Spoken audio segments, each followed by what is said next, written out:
जैव प्रक्रम के अंतर्गत पढ़ा था श्वसन या रेस्पिरेशन है, इसके बारे में पढ़ा।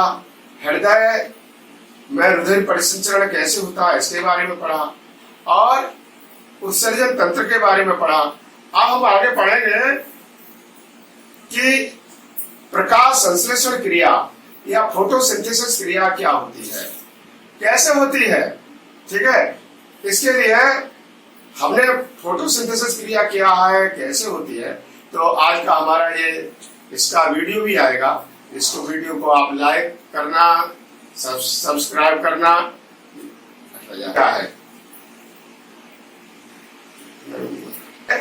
अभी जो बोलना नहीं, फोटोसिंथेसिस क्रिया है, यह प्रकाश संश्लेषण क्रिया कैसे होती है। देखिए, हमने बताया कि यह प्रकाश संश्लेषण क्रिया सूर्य के प्रकाश की उपस्थिति में, इन प्रेजेंस ऑफ सनलाइट, सूर्य के प्रकाश की उपस्थिति में वायुमंडल से हरे पेड़ पौधे हैं, ये कार्बन डाइऑक्साइड गैस लेते हैं और पानी के 12 अणु दिखाई दे रहे हैं, CO2 के 6 अणु दिखाई दे रहे हैं। तो ये क्रिया करके माने इन प्रेजेंस ऑफ सनलाइट, सूर्य के प्रकाश की उपस्थिति में, क्लोरोफिल की उपस्थिति में हरे पेड़ पौधे होते हैं, उनकी पत्तियों में या हरे तने उनमें क्लोरोफिल पाया जाता है। तो सूर्य का प्रकाश और क्लोरोफिल की उपस्थिति में हरे पेड़ पौधे वायुमंडल से CO2 लेते हैं और जड़ों से पानी ग्रहण करते हैं। तो CO2 और जल, यह बताया सूर्य का प्रकाश और क्लोरोफिल की उपस्थिति में ग्लूकोज बनाते हैं प्लस 6H2O लिखा है, C6H12O6 plus 6H2O gives plus 6O2, oxygen gas मुक्त होती है। यह ऑक्सीजन गैस वायुमंडल में चली जाती है। यह प्रकाश संश्लेषण क्रिया है, इसको फोटोसिंथेसिस कहते हैं। ये हरे पेड़ पौधा होती है। अब हरे पेड़ पौधा होती है तो ये प्रकाश संश्लेषण क्रिया 2 प्रकार की होती है। एक होती है प्रकाशिक क्रिया, इसको लाइट रिएक्शन कहते हैं, और दूसरी होती है इसको कहते हैं अप्रकाशिक अभिक्रिया या डार्क रिएक्शन। जो अब इसमें क्या है, ये प्रकाशिक अभिक्रिया है। इसमें क्या है कि जो पानी के अणु हैं, जो जमीन से पानी पौधे ग्रहण करते हैं, वह पानी पत्तियों में पहुंचता है और बताया जो हरित लवक होते हैं उसमें पहुंचता है। और उसमें क्या है, यह पानी के अणु हैं, ये टूटते हैं। प्रकाश का अपघटन होता है, प्रकाश अपघटन क्रिया होती है। इससे पानी का जो अणु है ये 4H धनायन प्लस 4H ऋणायन, ये H धनायन OH ऋणायन बनते हैं। ये OH ऋणायन है, ये प्रकाश अपघटन क्रिया के द्वारा संघनन क्रिया होती है। यहाँ प्रकाश अपघटन क्रिया इससे टूटता है H आयन और OH आयन में। इसके बाद OH आयन है, ये पानी और ऑक्सीजन बनाता है। ठीक, और इसमें क्या है, ADP है, एक फास्फेट ग्रुप से जुड़ती है, ATP बनती है। यह क्रिया हुई, हमने कहा यह प्रकाश संश्लेषण की प्रकाशिक अभिक्रिया है। डार्क रिएक्शन या अप्रकाशिक अभिक्रिया, यह केल्विन साइकिल या केल्विन चक्र कहते हैं इसे। केल्विन चक्र में क्या है, कार्बन डाइऑक्साइड, जो वायु बताया था, कार्बन डाइऑक्साइड हरे पेड़ पौधे हैं, श्वसन क्रिया करते हैं, तो या उसमें CO2 छूटते हैं, लेकिन प्रकाश संश्लेषण के समय CO2 वायुमंडल से लेते हैं। तो वो CO2 वायुमंडल से लेते हैं और वायुमंडल से CO2 के 6 अणु किससे मिलेंगे, ये RBP लिखा है आपकी किताब में, या RDP भी लिखा हो सकता है। इसका नाम है राइबोलोज बाइफॉस्फेट या राइबोलोज डाइफॉस्फेट। बताया कार्बन डाइऑक्साइड के 6 अणु राइबोलोज बाइफॉस्फेट, या हम कह सकते हैं राइबोलोज डाइफॉस्फेट। RUDP या RUDP लिखा होगा।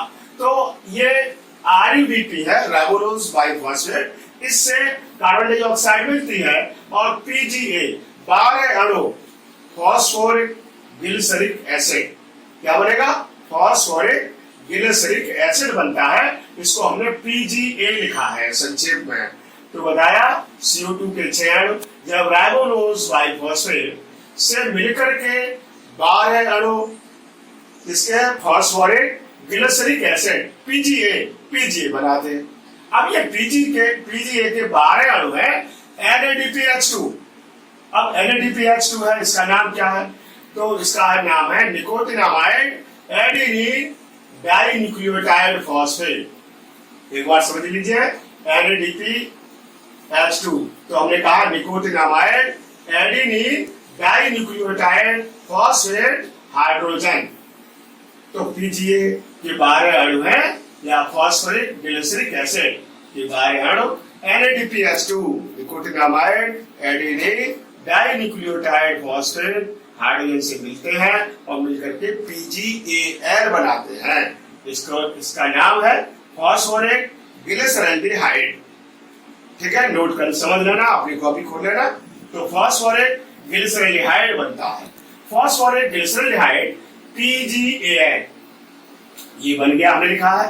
फॉस्फोरिक ग्लिसरल्डिहाइड से क्या है, शर्करा या ग्लूकोज या कार्बोहाइड्रेट ये अलग हो जाता है, 2 अणु इसके अलग हो जाते हैं, RUBP के 10 अणु बनते हैं। तो ये लिखा है RUBP राइबोलोज बाइफॉस्फेट ये आता है। ठीक है ना, ये PgAl टूटता है तो राइबोलोज बाइफॉस्फेट बनता है और शर्करा या कार्बोहाइड्रेट या ग्लूकोज बनता है। और फिर RUBP पुनः यहाँ पर आ गया, फिर CO2 ग्रहण करेगा और फिर वही क्रिया चलेगी, PGA बनेगा, फिर PGA है NADPH2 से मिलेगा, PGAl बनेगा, PGAl फिर टूटेगा और फिल्टर होगा इसका और राइबोलोज बाइफॉस्फेट बनेगा और C6H12O6 शर्करा बनता है। ये हमने इसकी रिएक्शन लिखी है। देखिए कार्बन डाइऑक्साइड के 6 अणु हैं, ये बताया था 6 मोल। ये अब इससे क्या है 12 ATP, माने 12 ATP इस क्रिया होने में खर्च होते हैं। तो ATP क्या है, एडिनोसिन ट्राइफॉस्फेट।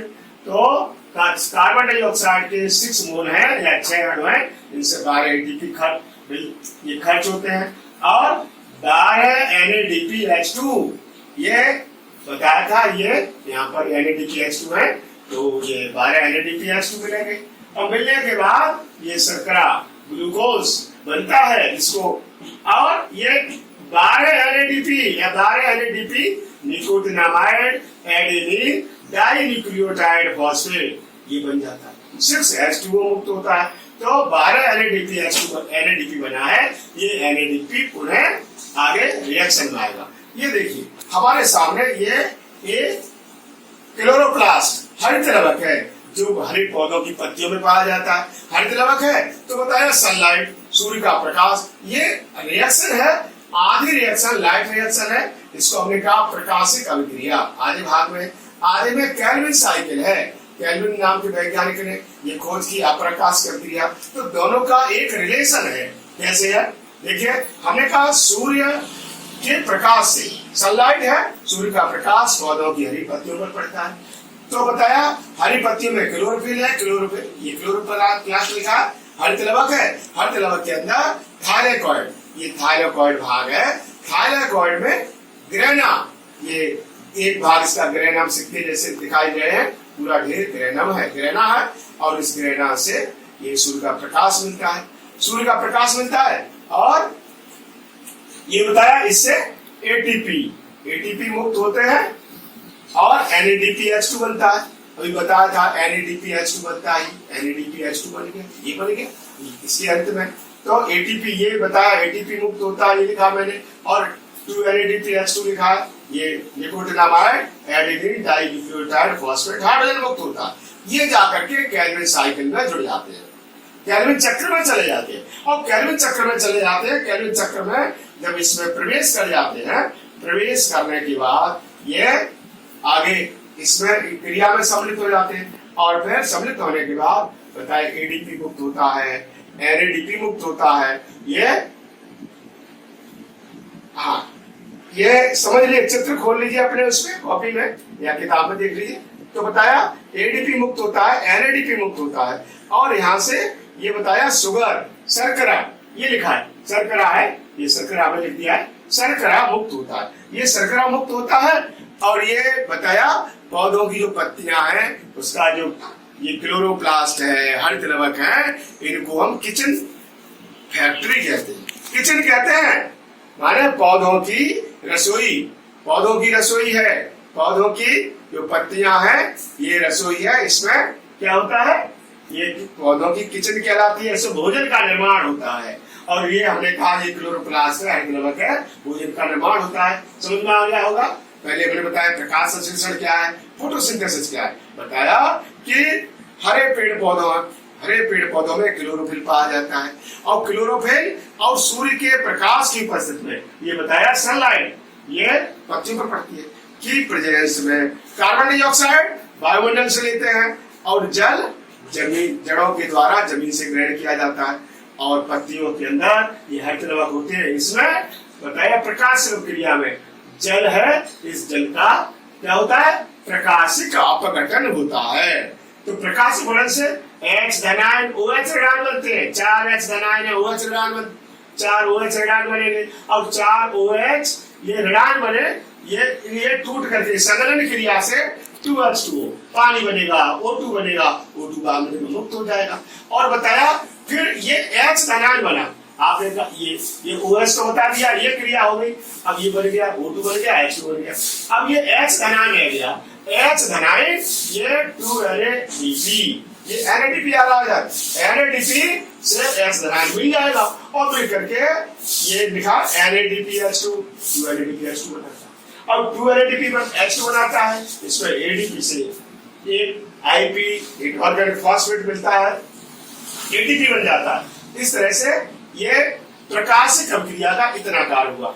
अब ये 2NADPH2 बताया था, ये NADPH2 केल्विन साइकिल में ये अप्रकाशिक अभिक्रिया है, केल्विन साइकिल इसमें जाएगा और इसमें जाकर के ATP चला जाता है क्योंकि आगे क्रिया खर्च होगी, उसमें ऊर्जा चाहिए, ऊर्जा चाहिए तभी तो क्रिया आगे बढ़ेगी, बिना ऊर्जा के कैसे होगी। तो ये ATP खर्च होते हैं, NADPH2 ये बना, ये केल्विन साइकिल में चला जाता है और जाकर के बताया वायुमंडल से CO2 ग्रहण करते हैं। कहां से, आपको उसको दिया होगा CO2 वायुमंडल में आ जाती है और वो CO2 केल्विन साइकिल में सम्मिलित होती है और CO2 बताया RDP लिखा होगा या RUDP लिखा होगा तो कार्बन डाइऑक्साइड के 6 अणु रागुलोज बाइफॉस्फेट है या डाइफॉस्फेट लिखा होगा, रागुलोज डाइफॉस्फेट से PGA बनता है। PGA का नाम बताया फॉस्फोरिक ग्लिसरिक एसिड। अब फॉस्फोरिक ग्लिसरिक एसिड है ये NADPH2, इसके अंदर ये केल्विन साइकिल में ये NADPH2 जा रहा है, यहाँ पर ये PGA से मिलेगा, फॉस्फोरिक ग्लिसरिक एसिड से मिलेगा, PGAL बनाएगा। PGAL क्या है, फॉस्फोरिक ग्लिसरॉल्डिहाइड, हमने संक्षेप में लिखा है, आप अपना उसके लिए लिख सकते हैं, ये फॉस्फोरिक ग्लिसरॉल्डिहाइड है। और फॉस्फोरिक ग्लिसरॉल्डिहाइड पुनः इसका अपघटन होता है और अपघटन किसमें होगा, RUBP या RDP में। तो ये रागुलोज बाइफॉस्फेट बन गया और बताया शर्करा या मुक्त हो गया, शुगर या ग्लूकोज बन गया, ये बन गया। और फिर हमने कहा इसमें पूरी रिएक्शन कैसे है, ये पूरी रिएक्शन लिखिए कि कार्बन डाइऑक्साइड के 6 अणु है, 12 ATP है, 12 NADPH2 है और ये मिलकर के ग्लूकोज या शर्करा का निर्माण करते हैं और NADP मुक्त होता है, H2O बनता है, H2O ये उत्सर्जन जो वाष्पोत्सर्जन क्रिया उससे बाहर निकलता रहता है और NADP बताया कहाँ चले जाता है, ये थायरॉइड में चला जाता है, लाइट रिएक्शन में शामिल हो जाता है। मतलब ये NADP बना, ये यहाँ चला गया, ये H आयन से मिलेगा, बताया H आयन कहाँ से आए, पानी के टूटने से, और इस तरह से ये क्रिया प्रकाश संश्लेषण क्रिया हो जाती है। अब इसके बाद दूसरी रिएक्शन है, अभी बताऊंगा, ये पौधों में फ्लोएम द्वारा खाद्य पदार्थों का परिवहन। अभी मैंने बताया हरे पेड़ पौधे हैं, उनमें क्या बनता है, ग्लूकोज बनता है, शर्करा बनता है, या हरी पत्तियां भोजन बनाती हैं। अब भोजन बनाती हैं तो वह भोजन क्या है, खाद्य पदार्थों का, जो भोजन बना लिया पत्तियों ने, शर्करा बना लिया, अब उसका परिवहन कैसे होगा। तो ये पौधों में जो भोजन का परिवहन या खाद्य पदार्थों का परिवहन है, ये मुंच की परिकल्पना है। एक मुंच नाम के वैज्ञानिक थे, तो उन्होंने बताया कि पौधों की पत्तियों में, पौधों के तने में क्या होते हैं, फ्लोएम ऊतक पाए जाते हैं। जड़ में फ्लोएम ऊतक पाए जाते हैं। फ्लोएम ऊतक क्या है? फ्लोएम ऊतक से फ्लोएम वाहिकाएं, फ्लोएम वाहिकाएं और उसकी जो है सभी कोशिकाएं, कंसीव सेल्स कहते हैं, ये मैंने बताया ये पाए जाते हैं। फ्लोएम ऊतक है या फ्लोएम वाहिनी है, उनके द्वारा पत्तियों ने जो भोजन बनाया है वह तने में जाता है, जड़ में जाता है और जड़ में संचित होता है, तने में संचित होता है। आप भोजन करते हैं, भोजन में जैसे गन्ना है, अब गन्ने को आप जब गन्ने को खाएंगे, चूसेंगे तो उसमें से रस निकलता है, रस मीठा होता है, क्योंकि भोजन कहाँ जमा है? जो पत्तियों ने बनाया गन्ने के तने में जमा है। अब शकरकंद है, ठीक है, अब शकरकंद कहाँ? जड़ है, जड़ में भोजन जमा है, आप जड़ को खाते हैं। तो पौधों में भोजन जमा होता है, संचित होता है पत्तियों में, जैसे पालक है, आप पालक की पत्तियां खाते हैं, पत्तियों में जमा होता है, कहीं कुछ पौधों के तने में जमा होता है, कुछ पौधों की जड़ों में जमा होता है। तो उस जमा होता है, स्टोर होता है, उसका स्थानांतरण कैसे होता है, ये मुंच नाम के वैज्ञानिक ने समझाया था। अब मुंच ने क्या बताया? देखिए, उसने कहा पौधों की जो ये एक डायग्राम हमने बनाया है, ये बताया ये पर्णबद्धोतक मीजोफिल सेल्स होती हैं, मीजोफिल ऊतक होते हैं, ये मीजोफिल ऊतक है, पत्तियां होती है और पत्तियां हैं वायुमंडल से CO2 लेती है, बताया, ये दिखाया। कार्बन डाइऑक्साइड है, ये कार्बन डाइऑक्साइड पर्णबद्धोतक, CO2 पर्णबद्धोतक, बताया। CO2 कहाँ आती है? CO2 है पर्णबद्धोतक, माने मीजोफिल कोशिका होती है, मीजोफिल ऊतक होते हैं, उनमें CO2 आ जाती है। और जल कहाँ से जाता है? जल बताया ये जाइलम के द्वारा, जड़ों में मूल रोम होते हैं, वो पानी का अवशोषण करते हैं और जाइलम के द्वारा पानी पहुंच गया ये पर्णबद्धोतक में।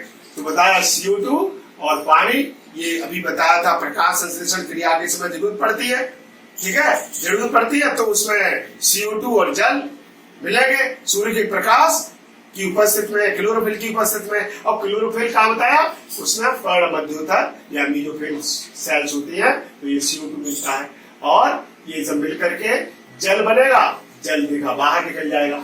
और फिर हमने कहा ये पर्णबद्धोतक का भोजन बना और भोजन बन करके कहा गया ये फ्लोएम वाहिकाएं है, ये तने में पत्तियों से तने में भोजन आता है और पत्तियों से तने में आता है, तो ये इससे स्थानांतरित होता है। अब कुछ भोजन ये एडा या कैम्बियम है, बीच का भाग तने में, तो कैम्बियम में जमा हो जाता है, जैसे तने में जमा हो गया। हमने कहा गन्ना आप खाएंगे तो गन्ना कैसा लगेगा? मीठा लगेगा, क्योंकि उसमें शर्करा है।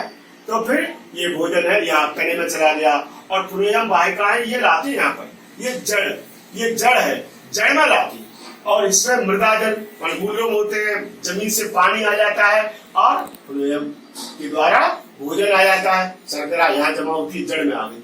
अब जड़ में भोजन आने के बाद कुछ भोजन तो क्या होता है कि जो क्रियाएं होती हैं, शारीरिक क्रियाएं होती हैं, उनमें खर्च होता है। जैसे आपने पौधा लगाया, आपने कहा हमने गमले में पौधा लगाया है, अब पौधा बढ़ेगा, वृद्धि करेगा, श्वसन करेगा, वो वृद्धि, हरे पेड़ पौधे वृद्धि करते हैं, श्वसन करते हैं, अब वृद्धि करने के लिए ऊर्जा चाहिए, श्वसन करने के लिए ऊर्जा चाहिए, तो वो ऊर्जा है ये जो भोजन फ्लोएम वाहिकाएं जड़ में लेके आई, तो जड़ में से कुछ भोजन खर्च हो जाता है। अब कुछ भोजन खर्च होने के बाद ये भोजन जड़ में खर्च हो गया, किस में खर्च हुआ?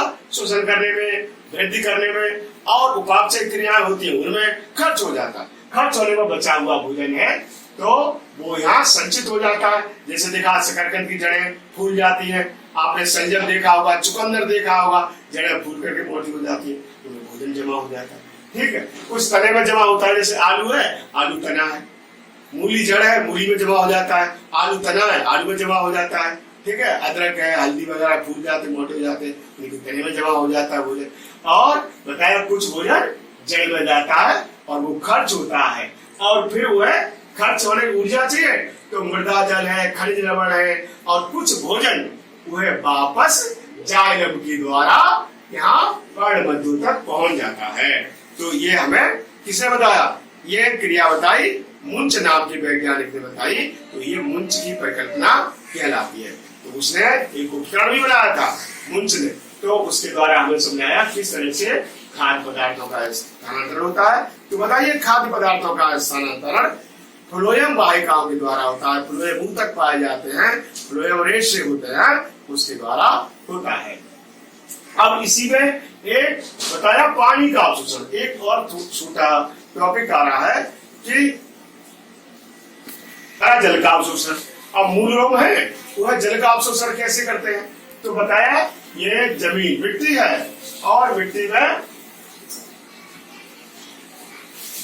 ठीक है, तो मिट्टी या भूमि या जमीन होती है, जमीन के अणु है, ये जमीन के अणु है, मिट्टी के कण है और मिट्टी के कणों के बीच में मूल रोम है। ये यहाँ से ये बताया ये जड़ की आंतरिक रचना है और आंतरिक रचना से ये मूल रोम यहाँ पर ये आया है। और ये पानी के अणु, अब पानी के अणु होते हैं वह किस जो मृदा के कण होते हैं उन कणों में पानी के अणु भरे रहते हैं, वह पानी है इसमें मूल रूप में प्रवेश करता है, ये प्रवेश करता है।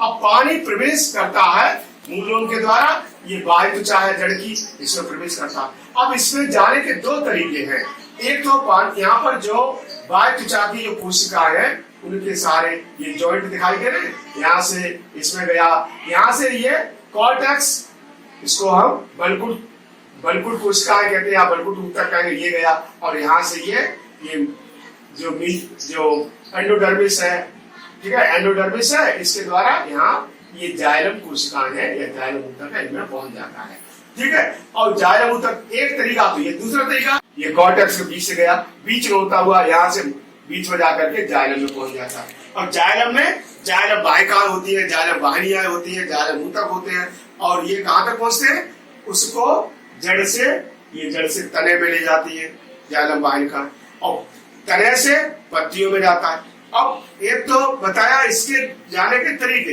एक तो होता है मूलदाब होता है। अब मूलदाब क्या होता है, वो मूलदाब तो केवल जड़ों से जो पानी है वो कुछ ऊंचाई तक आगे बढ़ सकता है, लेकिन पानी है हमने कहा ऊंचे ऊंचे वृक्ष है, सिकोया नाम का वृक्ष है, उसकी ऊंचाई लगभग 100 मीटर तक, हमने कहा 100 मीटर ऊंचाई है सिकोया, अमेरिका में पाया जाता है। उसके तने के बीच में से सड़क बना बाहर निकलते, तो वहां तक उस 100 मीटर ऊंचे तने तक वहां की प्रत्येक पत्ती तक पानी भेजने का कार्य बड़ा कठिन कार्य है, ठीक है ना। तो ये पानी कैसे, तो बताया ये वाष्पोत्सर्जन क्रिया होती है।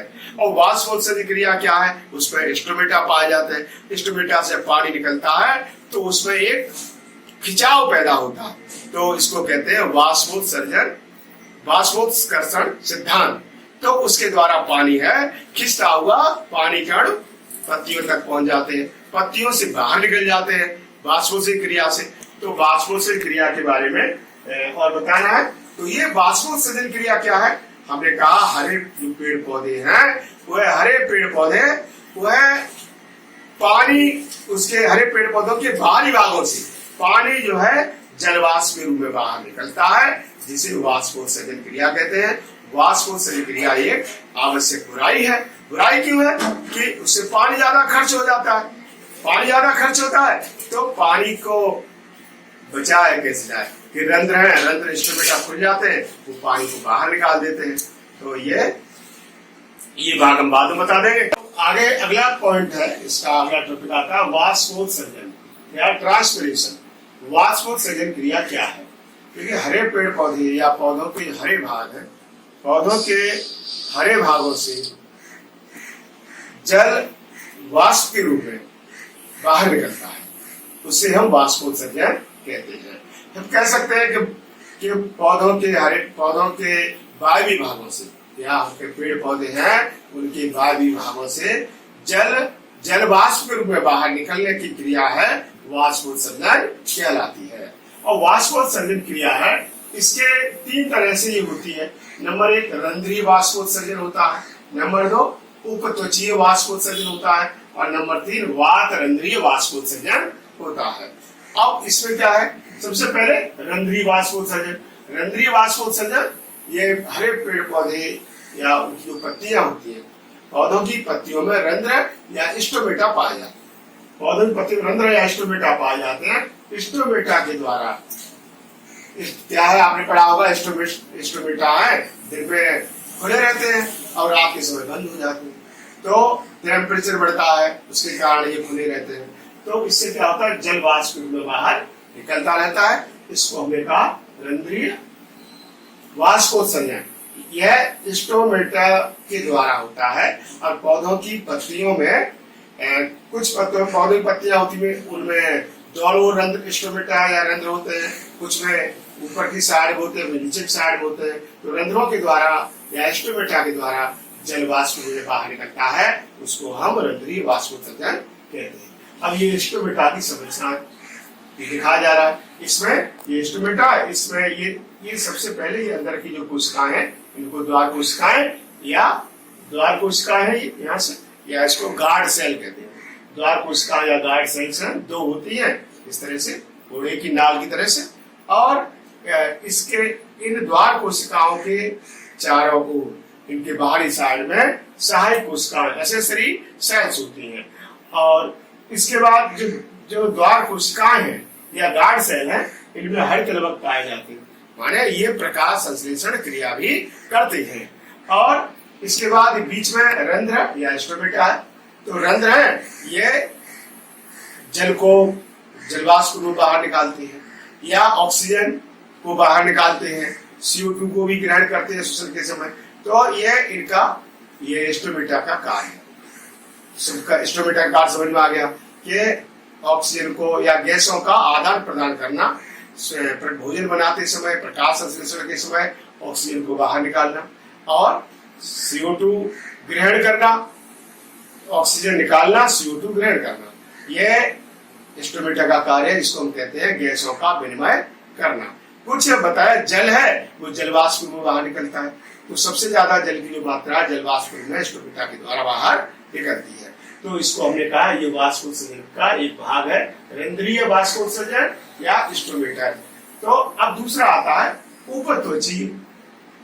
क्या है, जो पेड़ पौधे होते हैं उनकी बाहरी सतह से पानी है वो वाष्प के रूप में बाहर निकलता रहता है। जैसे मई जून का टेम्परेचर बढ़ता है तो पानी की मात्रा बाहर निकलती रहती है, तो ये कहलाता उपत्वची। फिर एक वातरंध्रीय, जो पौधों की जो कोशिकाओं में जो उसकी आंतरिक रचना है, पौधों की आंतरिक रचना के अंदर वातरंध्र पाए जाते हैं। वातरंध्र पाए जाते हैं। अब उसकी तने की आंतरिक रचना देखें तो उसमें वातरंध्र दिखाई देते हैं, पत्तियों में दिखाई देते हैं, तने में बताया, तने में वातरंध्र पाए जाते हैं। उन वातरंध्रों के द्वारा जलवाष्प के रूप में बाहर निकलता है।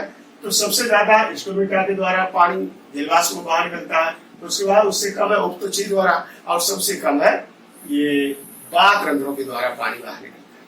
अब ये वाष्पोत्सर्जन ये क्रिया होती है, ये लाभदायक है कि हानिकारक है, प्रश्न ये उठता है। तो बताया एक कहावत है कि सिद्ध करिए, प्रश्न आ जाता है कि वाष्पोत्सर्जन एक आवश्यक बुराई है।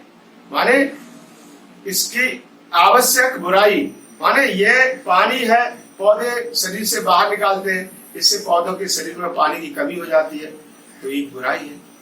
ठीक है, पानी की कमी होना, पानी को बाहर निकालते रहते हैं पौधे अपने शरीर के अंदर से, तो पानी की कमी होती है, इसको हमने कहा ये बुराई है। लेकिन हमने कहा आवश्यक बुराई, अर्थात माने ये एक जरूरी क्रिया है, आवश्यक क्रिया। कैसे कि हरे पेड़ पौधे हैं या जो भी पेड़ पौधे हैं, जब वो पानी मूल रोग के द्वारा जड़ों से अवशोषित करते हैं, तो खनिज लवण जो है पानी की सहायता से ही पानी के साथ मूल रोग में प्रवेश करते हैं, जड़ में, जड़ से तने में, तने से पत्तियों में। तो जो खनिज लवण है उनका जो अवशोषण होता है पत्तियों तक पहुंचते हैं, ये पानी के द्वारा ही पहुंचते हैं। और पानी के द्वारा पहुंचते हैं और पानी जलवाष्प के द्वारा रंध्रों के द्वारा बाहर निकलता है। तो जब पानी बाहर निकलता है तो बताया ये एक वाष्पोत्कर्षण सिद्धांत है या ट्रांसपिरेशन पुल कहलाता है। तो उसके द्वारा एक खिंचाव पैदा हो जाता है, जिससे पानी लगातार, पानी की धारा बाहर निकलती रहती है, वो गैस के रूप में निकलती रहती है। और इसको हमने जलवाष्प का, जलवाष्प के रूप में निकलती रहती है। तो पानी लगातार ऊपर की ओर बढ़ता रहता है। इसलिए यह एक आवश्यक बुराई है कि अगर पानी ऊपर न बढ़े, पत्तियों तक न जाए, तो खनिज लवण ऊपर तक नहीं पहुंचेंगे। तो ये इसलिए ये आवश्यक है, पौधों की वृद्धि के लिए आवश्यक है। तो इसलिए हमने कहा यह एक आवश्यक बुराई। अब वाष्पोत्सर्जन क्रिया का महत्व क्या, मतलब ये पौधों में पाई जाती है, लाभ क्या है। तो एक तो अभी बताया मैंने, खनिज लवणों को पत्तियों तक पहुंचाना, ये वाष्पोत्सर्जन क्रिया के द्वारा ही संभव है। दूसरा बताया कि पौधे के शरीर का टेम्परेचर का नियमन करना, माने उसको रेगुलेट करना। पौधे के शरीर का जो तापमान है क्या है, अगर पानी है पौधे के अंदर, वाष्पोत्सर्जन क्रिया के द्वारा लगातार पानी की आपूर्ति होती रहती है, इससे क्या होता है कि पौधे के शरीर का तापमान निश्चित बना रहता है। अब मई जून के महीने भीषण गर्मी पड़ती है, पानी की कमी हो जाती है, पौधे सूख जाते हैं। तो अगर पानी वाष्पोत्सर्जन क्रिया के द्वारा लगातार पहुंचता रहे, ट्रांसपिरेशन के द्वारा लगातार पहुंचता रहेगा, तो पौधे सूखेंगे नहीं, उनके शरीर का ताप समान बना रहेगा। तो यह एक पौधों के लिए महत्व है, लाभदायक है। होता है एक तो खनिज लवणों को पत्तियों तक भेजना, दूसरा बताया कि उसके द्वारा जो गैस है, गैसों का आदान प्रदान भी हो सकता है। पानी का, शरीर का टेम्परेचर पौधों का वो निश्चित करना, ये वाष्पोत्सर्जन के द्वारा होता है। अब ये रंध्र बताए थे, स्टोमेटा है। ये जब सूरज दिन निकलता है, सूरज निकलता है, सुबह 6 बजे मान लो निकलता है, तो 6 बजे रंध्र स्टोमेटा खुल जाते हैं, और शाम को जब सूरज छिपता है तो स्टोमेटा बंद हो जाते हैं। रात के समय बंद रहते हैं, दिन के समय खुले रहते हैं। तो सुबह को ये 10 बजे से लगभग 10 बजे से 4 बजे तक स्टोमेटा है पूरे खुले रहेंगे, और उसके बाद 4 बजे से धीरे धीरे बंद होना शुरू हो जाएंगे, और 6 बजे के बाद अंधेरा होगा तो बंद हो जाते हैं। अब इसमें क्या, जैसे दिन के 12 बजे भी स्टोमेटा बंद हो जाते हैं, कि उस समय मान लो मई जून में भीषण गर्मी पड़ती है, तो उससे पानी की मात्रा को ज्यादा वाष्पोत्सर्जित कर देंगे, पानी की पौधों में कमी हो जाएगी, वो सूख जाएंगे, और वो एक मिल्टिंग क्रिया हो जाती है, पौधे मुरझा जाते हैं, उसको मिल्टिंग कहते हैं। तो इस तरह से ये वाष्पोत्सर्जन है, दिन के समय 12 बजे करीब बंद हो जाते हैं, सुबह 10 बजे पूरी तरह से सुबह से खुलते हैं, 6 बजे से 10 बजे पूरे खुल जाते हैं, और फिर धीरे धीरे बंद होते हैं, 12 बजे बंद हो जाते हैं, फिर खुलते हैं तो 4 बजे करीब पूरे खुल जाते हैं, फिर धीरे धीरे करके बंद होना शुरू होते हैं। इस तरह से ये इंस्ट्रूमेंट है। और इनको खुलने और बंद होने की जो प्रक्रिया है, ये पोटेशियम आयन, पौधों में पोटेशियम आयन होते हैं, वह पोटेशियम आयन इसको निश्चित करते हैं, इसको कंट्रोल करते हैं, इस वाष्पोत्सर्जन क्रिया को। इस तरह से हमारा आपको ये वीडियो कैसा लगा, आपको अच्छा लगा तो आप सब्सक्राइब कीजिए और लाइक कीजिए।